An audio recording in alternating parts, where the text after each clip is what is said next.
Course आहे त्याचं नाव आहे डिप्लोमा. 2 वर्षाचा कोर्स माझ्या वेळेला होता, आता तो 2.5 वर्षाचा झालेला आहे. माझं शिक्षण 2 वर्षाच्या कोर्समध्ये पूर्ण झालेलं आहे. तुम्ही कला शिक्षक ही नोकरी करता, त्याची किती वर्षे पूर्ण झाली?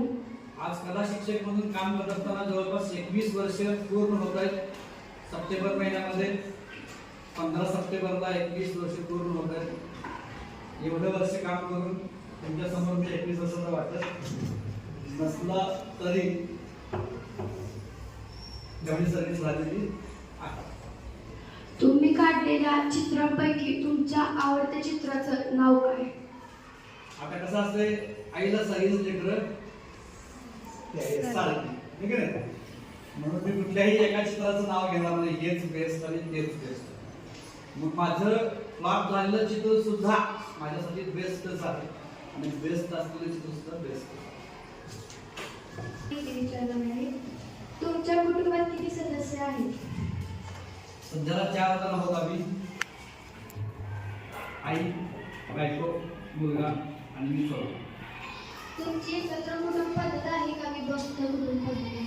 आता तसं एकत्र कुटुंब पद्धत होती, मोठी फॅमिली आहे, जवळपास 7 चुलत्यांच्या सह म्हणजे एकूण 8 जणांचं कुटुंब मोठं होतं. आता ते नंतर विभक्त वडिलांच्या कार्यक्रमामध्ये ते विभक्त झालेलं आहे. त्याच्यानंतर वडिलांनी एकत्र असल्यामुळे मला त्याला विभक्त म्हणायचं की एकत्र म्हणायचं हे तुम्ही. तुमच्या कुटुंबात सर्वात वाईट घडलेला प्रसंग कोणता? सांगायला त्याच्यासाठी आहे का? सध्याच कालखंडामध्ये मागच्या 1.5 वर्षापाठी माझ्या वडिलांचं निधन झालं. मोठा आहे. मी 4थीला असताना मला बालचित्रकला स्पर्धेमध्ये कुठेतरी बसवलं. शिक्षकांचं नाव माझ्या वडिलांच्या शाळेमध्ये ते ड्रॉइंग टीचर होते, त्यांनी बसवलं आणि त्यांनी बसवलं. त्याच्यानंतर मला त्या शाळेत 3रा क्रमांक म्हणजे त्या तालुक्यामध्ये 3रा क्रमांक मिळाला त्या गटामध्ये, वयोगटामध्ये. आणि छोटीशी ट्रॉफी मिळाली. एवढीच होती छोटीशी. मी पण एवढाच होतो आणि ती ट्रॉफी पण एवढीच होती. ती ट्रॉफी घेतल्यानंतर मनात पहिलं बीज रोवलं गेलं की आता तुला ड्रॉइंग टीचरच व्हायचं.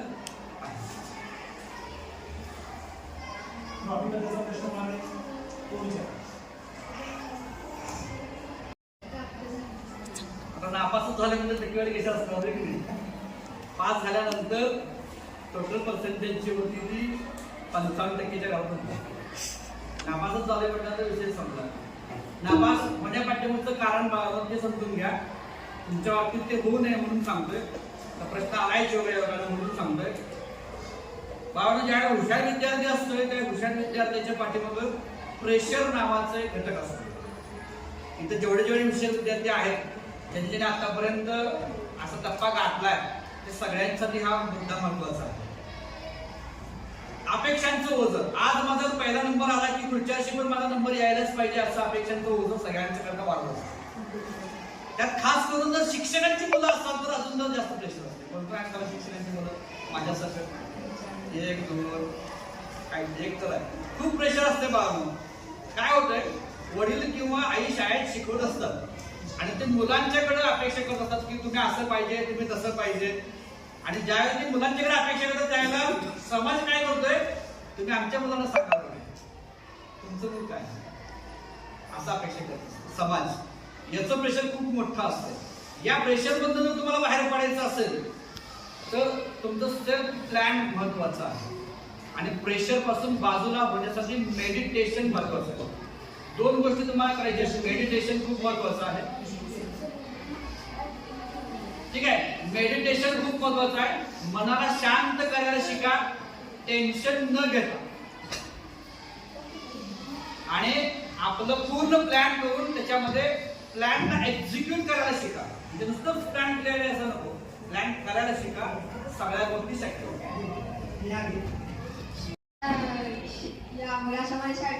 आशामाई पटेल विद्यापीठ विशापूरमध्ये प्रश्न विचारणार आहे. आपण जेव्हा या शाळेत आला तेव्हा तुम्ही कोणते विचार घेऊन आला? या शाळेमध्ये आलो त्यावेळेला डोक्यात पहिला विचार होता की मला माझा ड्रॉइंगचा विषय शिकवायला मिळून. हा पहिला एकच विचार व्यक्त होता, कारण याच्या अगोदर मी 5 वर्ष मलकापूर या ठिकाणी होतो, रयत शिक्षण संस्थेच्या शाखेमध्ये. त्या ठिकाणी मला माझा ड्रॉइंग विषय शिकवायला मिळत नव्हता. तिथे एक ऑलरेडी दुसरे ड्रॉइंग टीचर होते आणि त्यांनी मला आपला विषय विभागून दिला नाही. मी त्यांच्याकडनं मागणी केली होती 1 तास शिकवायला द्या फक्त मला ड्रॉइंगला, पण त्याने दिलं नाही. त्याच्यामुळं इथे येत असताना बदली करून घेताना सगळ्यात आमच्या वेळी कार्यशाळा होती, आमच्या वेळेला अशा कुठल्या कार्यशाळा होतच नाही.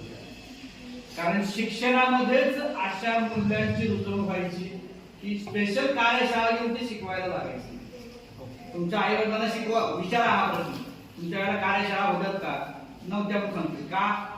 तर त्यांचं शिक्षणामध्येच ते सगळं असायचं, ऑलरेडी असायचंच. तुमच्या ते शिक्षणामध्ये नाहीये म्हणून तुम्हाला कार्यशाळा घेऊन ते शिकवायला लागतं.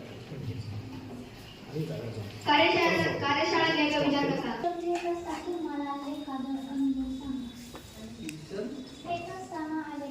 शिक्षण घेत असताना चांगला वाईट माझ्या बाबतीत सांगायचं तर मी परीक्षा कधी शिक्षण पद्धती आणण्याचा प्रयत्न करेन, म्हणजे जिथं मुलांची परीक्षा असणार नाही. सगळ्यात महत्वाचं शिक्षकांची परीक्षा असेल. ती कोण घेणार? तर वरिष्ठ अधिकारी. ते कशी घेणार? तर शिक्षकांना बाहेर ठेवायचं वर्गाच्या आणि विद्यार्थ्यांच्या जाऊन विद्यार्थी काय काय शिकले याच्यावरून शिक्षकांची मार्क द्यायचं. ठीक आहे, माझ्या मुद्द्याचं सांगायचं काय आहे की परीक्षा, रट्टारट्टी, पाठांतर ही म्हणजे शिक्षण पद्धती नव्हे. कन्सेप्ट क्लिअर व्हायला पाहिजे, आयडियाज क्लिअर व्हायला पाहिजे आणि त्या क्लिअर झालेल्या आयडिया मी वापरायला पाहिजे. ही म्हणजे शिक्षण पद्धती. जोपर्यंत तुम्ही शिकलेलं प्रत्यक्ष जीवनात वापरत नाही तोपर्यंत घेतलेलं सगळं शिक्षण व्यर्थ आहे. मग मी काय शिकलो हे परीक्षा 2 तासापुरती परीक्षा घेऊन ते समजणार नाही. कारण परीक्षेला मी केलेला अभ्यास सगळाच आठवतोय असं नाही. काय आहे असं कोण?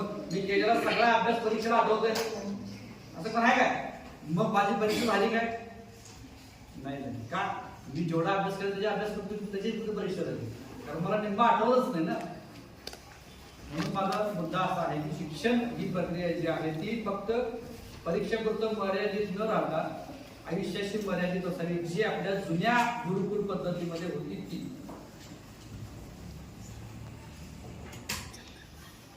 आता हे सांगायचं आवड आहे कारण मी आतापर्यंत एक पण पुस्तक वाचलेलं नाही.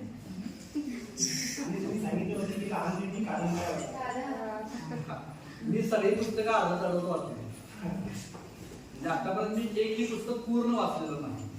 पुस्तक वाचतोय मी बाळा, पण मी आतापर्यंत एकही पूर्ण पुस्तक वाचलेलं नाही. मी कसा पुस्तक वाचतोय ते सांगतो. मला जेवढं लागणार आहे तेवढाच भाग शोधतोय, तेवढाच भाग वाचतोय आणि सांगतोय. म्हणजे मला एखाद्या ठिकाणी ज्यावेळी शाळेत बोलायचं आहे तर मला काय लागणार आहे, आज मी ह्या विषयावर बोलायचं, मला तेवढंच घ्यायचं. मग ते सगळं पूर्ण पुस्तक वाचायला काय वेळ नाही. तर मी काय करतोय, तेवढाच भाग वाचतोय, तेवढ्याच भागांच्यावर रूपांतर करून वाचतोय. त्याच्यामुळे असं एक सांगू शकत नाही पुस्तक. तरी पण तुम्हाला वाचायचं असेल तर सगळ्यात पहिल्यांदा पुस्तक पहिलं वाचा. ते पुस्तकाचं नाव सांगतोय शिवाजी द मॅनेजमेंट गुरु. हे पुस्तक वाचा. का वाचायला सांगतोय तर या पुस्तकामध्ये छत्रपती शिवाजी महाराज आम्हाला आतापर्यंत कळलेले ते कसे आहेत आणि त्या पुस्तकात सांगितले कसे आहेत हे तुम्हाला समजेल. ज्यावेळेला तो फरक तुम्हाला समजेल ना त्यावेळेला तुम्ही मग छत्रपती शिवाजी महाराज की जय म्हणताना विचार करून जय म्हणा. म्हणून काय नको म्हणतो तर माझी जबाबदारी वाढते. मी काय म्हणतो ना कपाळ चंद्रकोर लावला की जबाबदारी वाढते.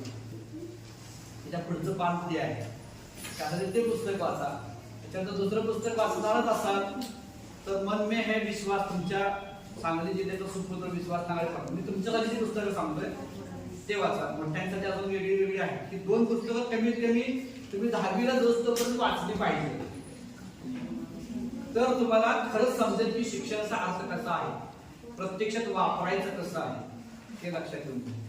शिवाय प्रसंगातून गेली ज्या वेळेला शाहिस्ते खानाची बोटं तोडली त्यावेळेला शत्रुपक्ष ज्यावेळेला शिवाजी महाराजांच्या पाठीवर लागला त्यावेळेला येणाऱ्या शत्रूला गुंगारा देण्यासाठी महाराजांनी ती पद्धती वापरलेली होती.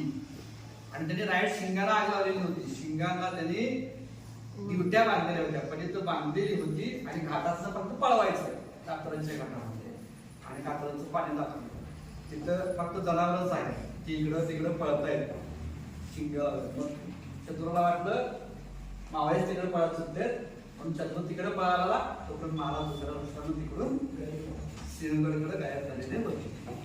हा एक प्रसंग आहे. असे बरेचसे प्रसंग त्यात बघायला मिळते आणि शास्त्रीय कारण दिलेले आहेत त्याच्यासाठी वाचा.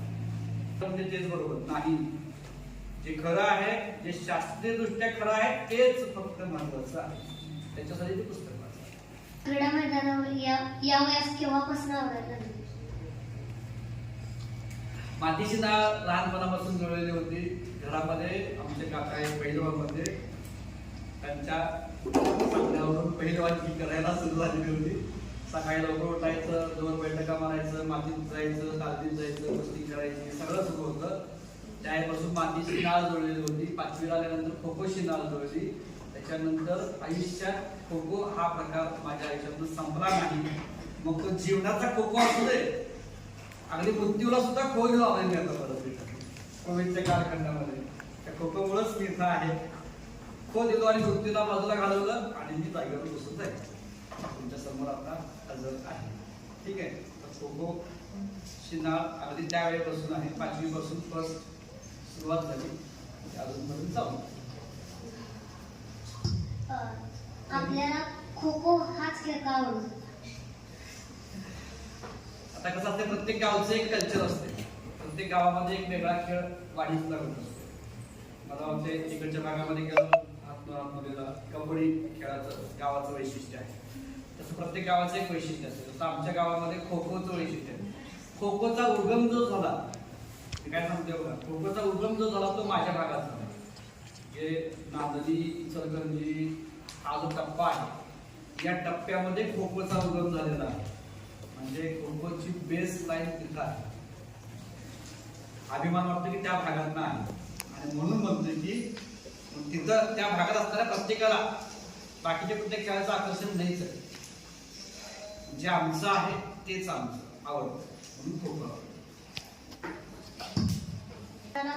खो खो आवडतो म्हणून मग त्या खेळातला आपल्याला खेळाडू वृत्तीबद्दल काय बोलताय?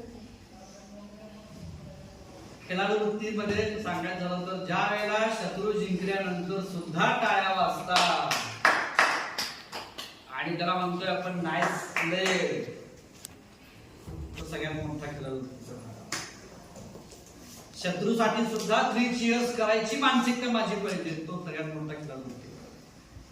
शत्रू हारत असताना सुद्धा डोकं शांत ठेवणे हा खेळाडू वृत्ती. ते ज्यावेळेस साध्य होईल त्याला प्रत्येक खेळाडू असतो. जे होते माझे सिनियर खेळाडू आणि प्लस आमचे त्यावेळेचे क्रीडा शिक्षक होते B.M. पाटील, इस्लामपूर या ठिकाणी राहतात, अजून आहेत खयात, कारण वय झालेलं आहे पण आहे. उंच अशी तगडी व्यक्ती होती, भरदार मिशा होता, असे मोठे कल्ले होते. त्यांच्यावर बघितलं की असं वाटायचं की आता हे कधी मारतील काय सांगू शकत नाही, अशा प्रकारची ती व्यक्ती होती. सकाळी 9:30ला मैदानावर गेली की संध्याकाळी 6 शिवाय शाळेत जातो. जेवायला सुद्धा आज स्टाफरूम मध्ये नाही. झाडं लावलेली होती आम्ही, झाडांच्या सावलीतच दिवसभर तिथून बाहेर दिसणार. फक्त एक टार्गेट होतं, खो खो खेळाडू घडले पाहिजे अशी काम करणारी ती व्यक्ती होती. शाळेतच राहायला होते. इस्लामपुरात फक्त शनिवारी गावात जायचे, रविवारी परत सोमवारी संध्याकाळी सकाळी परत. तसं मी आहे तसं शाळेतच राहणार. अगदी चिरमुरे शेंगा खाऊन संध्याकाळचं जेवण पण असायचं हे पण सांगतोय. आणि अशा पद्धतीने काम करून खो खो साठी मात्र 100% योगदान देणारी. तुम्ही शैक्षणिक उपक्रम किंवा क्रीडा उपक्रमात कायम सहभागी असतात, तुम्हाला याची आवड कोणी लावली? आता या गोष्टीचं उत्तर सांगायचं झालं तर आमच्या वेळेला असे म्हणजे आम्ही ज्यावेळेला विद्यार्थी दशेमध्ये होतो त्यावेळेला अशी शिक्षण पद्धतीच नव्हती. म्हणजे असे उपक्रम घ्या आणि त्यात शिकवा असा काही प्रकार नव्हता. पण ज्या वेळेला मी नोकरीला लागल्यानंतर 2005 साली 2003ला मी नोकरीला लागलो. 2005 साली मी ज्या वेळेला जिल्हा स्तरावर ट्रेनिंग घ्यायला गेलो, माझ्या सुदैवाने मला पहिल्यांदा चान्स कुठं कसा भेटला कशी प्रोग्रेस होत असते आपल्या आयुष्यामध्ये. तिसरं वर्ष आहे नोकरीचं आणि समोर बसलेल्या 20-20 वर्षी नोकरी झालेल्या माणसांनी ट्रेनिंग द्यायचं. असं ज्याला चान्स भेटतोय त्यावेळेला माणसाला वाटतंय की मी कुठं आहे, मला अजून काय करायचं. आणि अशातनं शोधवृत्ती वाढली. आजूबाजूला असलेल्या वेगवेगळ्या माणसांच्याकडून काही गोष्टी शिकलो. त्या ट्रेनिंग मध्ये अजून एक बघायला मिळालं की मला एक कला शिक्षक होता की ज्यानं 8वीचा इतिहास गाण्यातनं शिकवला होता सगळ्यांकडून. 2 तास गाण्यातनं सगळा इतिहास ते सांगून द्यायचे, गाणं म्हणत म्हणून. आपण त्याचा ट्राय घेतला होता पण आपल्याला त्या माईकच्या याच्यामुळे आपण तो कार्यक्रम फसला. पण यावेळी 100% तो कार्यक्रम तुमच्यासाठी येणार आहे. 8वीच्या मुलांचा 8वीच्या इतिहासाचं पुस्तक जे आहे ते सगळं गाण्यातून तुम्हाला शिकवलं. ठीक आहे, प्रसंग आणि हे. तर तशा ऍक्टिव्हिटीज बघितल्यानंतर वाटायला लागलं की आपल्याला पण काहीतरी वेगळं करायला पाहिजे. कारण तिथून मग शिक्षण पद्धतीच बदलत गेली आणि कृतीयुक्त शिक्षण सुरू झालं.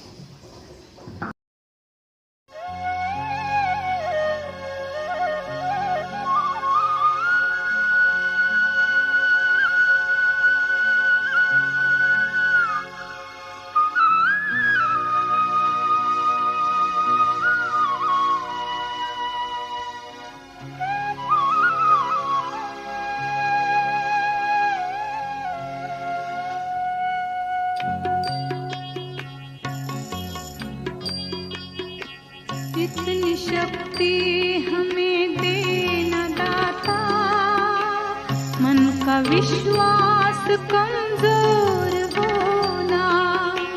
इतनी शक्ति हमें देना दाता, मन का विश्वास कमजोर